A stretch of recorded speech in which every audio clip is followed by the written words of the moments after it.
Sony ICF2001, I think it's the C version, on the bench this evening.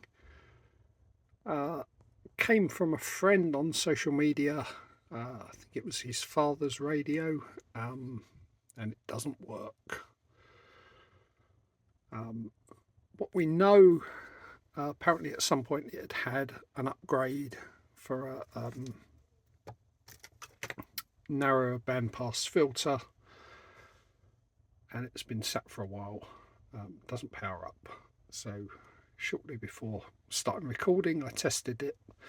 It takes 3 D cells and a couple of AA or AAA cells for the memory backup.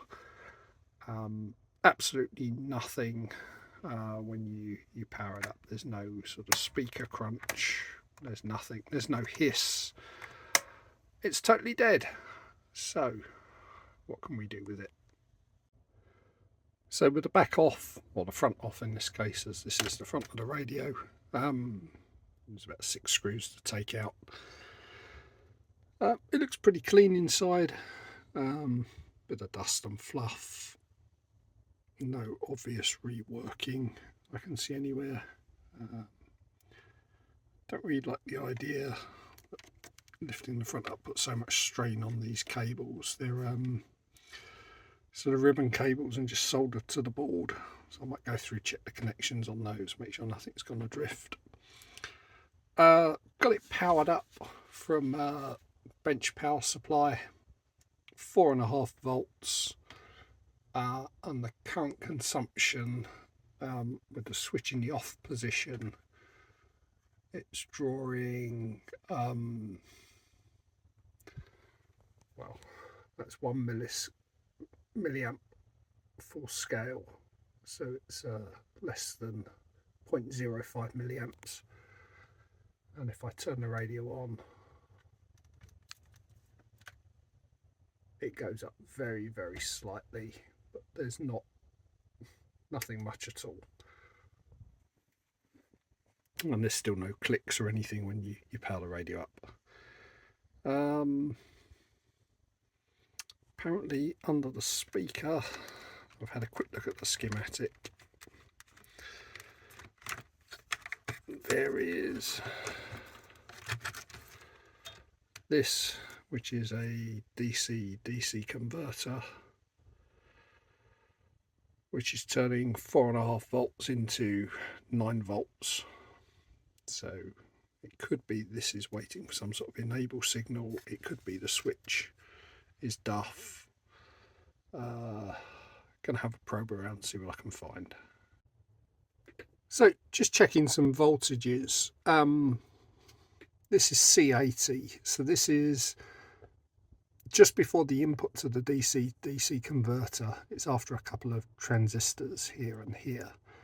And it's just the other side of the main power switch, but it should be sitting at 4.5 volts with the power switch on. With power off, I'm sitting at about 0.2 volts. And if I flip the power switch, we actually get less, so I just turned it off. Oh no, we're up to about, it's slowly charging up. We're getting to about 0.2, yeah, about 0.2, 0.3 volts across that capacitor. It's a bit suboptimal, so that suggests there is a fault somewhere between, zoom out a bit, zoom out more, somewhere between power coming in before the DC-DC converter, unless this is drawing too much current to pull the voltage down here. But the fact the total current consumption of the radio is well below 1 milliamp at the moment suggests this is not drawing too much power. So the switch is either dead or one of the transistors down in this area is dead. So that's my working assumption for the moment. I'm strongly suspecting there's a bad connection somewhere down here. Hard to display the board and the meter at the same time. I need to figure out a better way of doing this.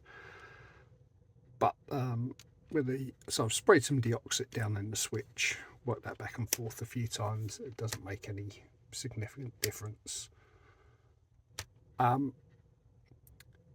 if I push down on the board, I can get the current consumption at 4.5 volts across the battery terminals here from power supply. Current consumption is anywhere from about 0.01 milliamps, so 2/3 of bugger all. I can get it up to about 0.02 milliamps, depending where you press on the board. And if you get it up there, it rises up like a capacitor charging, gets to about 0.2, it's still going up now.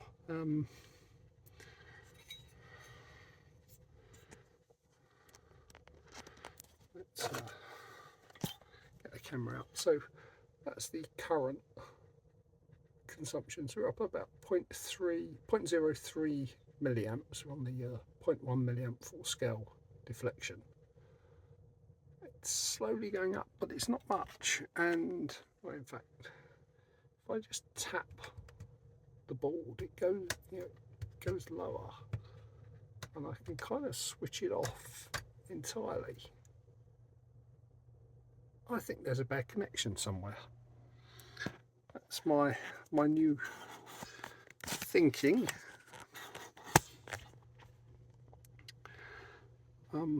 What I don't really want to do is take this whole board out. I'd like to try and debug it with the board in place. There's things like this switch here, and all of this, which I'm not sure if that will all come out as one, or if I would have to figure out how to put this all back together. This is a band switch. So just trying to, yeah, there's something going on down here. It's probably a broken tracker or something dodgy. It should certainly be drawing more than, more than 0.02 milliamps. Yeah. Working out what's going on down here. Next issue. There's a couple of jack sockets. There's an alarm socket and an internal an external 4.5 volt input, and they are switched sockets. So I do wonder if those are maybe causing issues. In fact, yeah, if I tap those, the current consumption goes right down. Something screwed up going on down here. Probably mechanical, less likely to be electronic. We'll just had it powered up for a few more seconds since the last clip, and we're now up to nearly 0.1 milliamp. I mean, yeah, we're still on the 0.1, so we're nearly up to a whole milliamp. But let's so yeah, so we're doing about 1 milliamp. Let's see if this continues up. Maybe it just needed some power for a while. Do we have a capacitor reforming, or is a deoxit breaking down something on the switch? This is with the radio switched on. If I switch it off, we also don't actually see much. Oh, there you go, the current's dropping. Switch the radio back on. This is all a bit weird. I'm back again with this radio. It's been sitting on the bench for a week now with nothing happening. Been trying to figure out how to get the circuit board out. I did manage to get it to draw some current briefly and got a slight whistle out of it, like it was tuning across a carrier. But there seems to be some issue down here with the DC-DC converter, and if you press on certain areas of the board, voltages come up a bit, but nothing's right. I can't get more. When I've been measuring it, I can't get more than about 0.5 volt on this capacitor. It should really be sitting somewhere around 5 volts, I think. So I was trying to figure out how to get this board out. The manual's not very helpful. Did find one video on YouTube of a guy who's also working on was working on one of these radios about 11 years ago. I'll leave a link down in the description to his video, which was useful in the end. The resolution wasn't great, so it took me a long time to figure out what he was doing to get this board out. So the trick, hopefully in higher resolution than he managed, and the manual does kind of suggest it, but I couldn't figure out where it was, where they were talking about. There's two tabs, one there, one there. They hold the PCB in. And I found the screwdriver was too big, but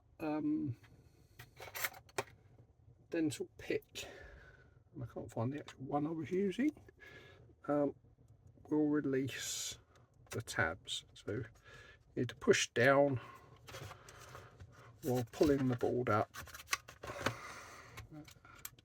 Pull the board up with the other hand, and then maybe a screwdriver will fit. Yeah, screwdriver fits, just using the wrong one. Another tab there, and that releases the PCB. And then the whole thing just does that. And this is my first time looking at this, and what have we got? We have, let's just zoom in a bit and look. So we have corrosion, probably battery corrosion, an interesting ring of diodes. I don't know if that's factory default or not. Some foam that's no longer foam,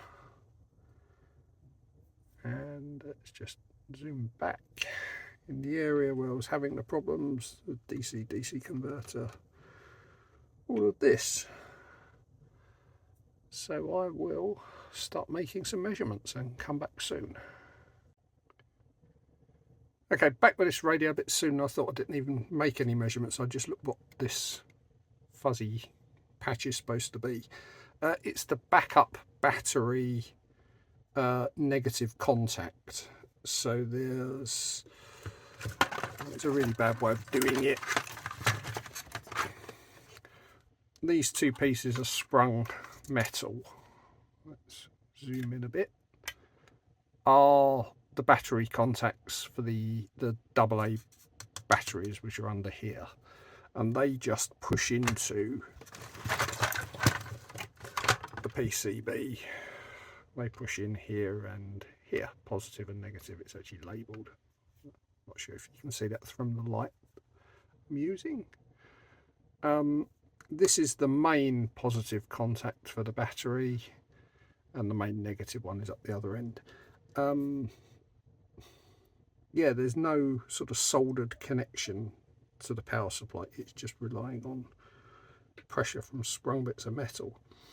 I did make one quick measurement before I started recording the previous section, and just check continuity from the negative end of the battery over to, you know, any of the shielding or negative parts on the radio, and was getting fluctuating resistance anywhere from about 0.1 ohm, 0.2 ohms up to about 6 ohms, which seemed to vary. So I suspect, yeah, issues regarding contacts. So what I might try to do is power the radio up, just put some volts directly on the contacts and ignore going through bent bits of wire.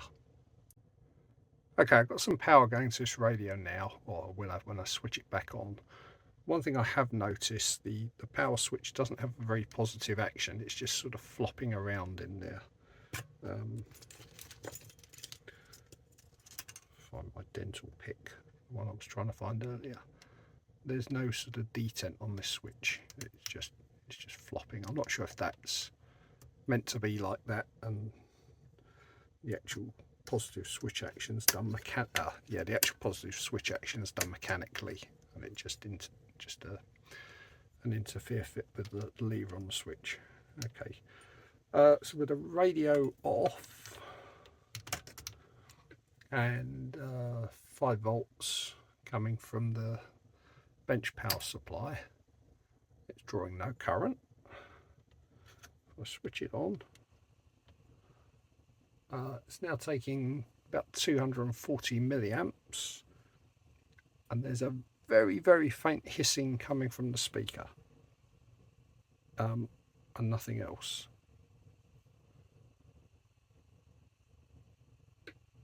When I first switched it on, I did hear again what sounded like a carrier being tuned through just a brief whistle, but the audio is incredibly low.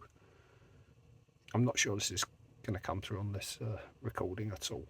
The speaker is literally just there, picking up all the magnetic crap on my bench. So, some progress. Can't feel anything getting hot. Maybe 200 milliamps is about right for this radio. Seems a bit high. Do we have anything on the front display? No, you can't see that. The front display is currently totally dead. Pushing any buttons doesn't do anything.